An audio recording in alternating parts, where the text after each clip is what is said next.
Hi, my friends. This is the one of the suggestions of how to avoid unnecessary feeling or tension in your head when we learn how to do the headstand.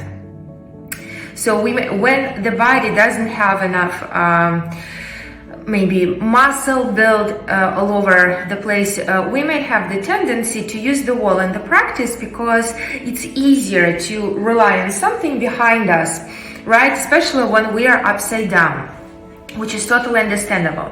However, we may find ourselves too comfortable with the wall, and the side effect of that is that since we are relying on the wall, we do not fully engage our muscles.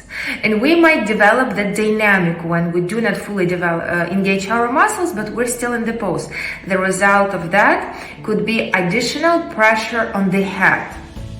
I'm going to show you the difference, and even if you are still using the wall, hopefully mentally, even by touching the wall every day, little by little, you can make a little bit more intention and effort, not a little bit, but setting more intention and effort how to get out from the wall and how to keep preserving the balance and what actually helps us to preserve that balance. Okay, let's see.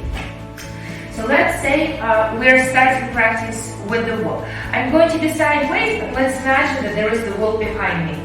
And let's say we're doing the traditional headstand when we place our hands in the triangle, right? And then we create the helmet. So let's say, could be good to have the second camera actually to do the close-up. So let's say I'm doing the headstand.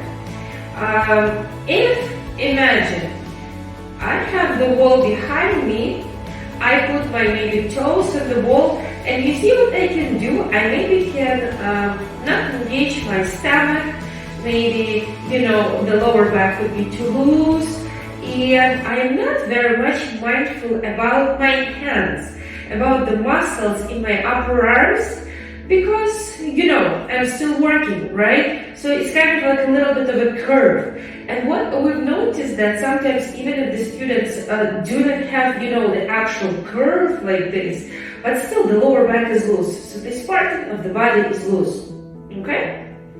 Now, let's probably do the close-up. I'll try to bring the phone closer. Let's imagine let's bring more attention to my upper arms. What's going to happen now? Let's say when we're in the headstand, even if we're still touching the wall, okay? Let's look at the upper arms. Let's say in the beginning, and please watch my neck also.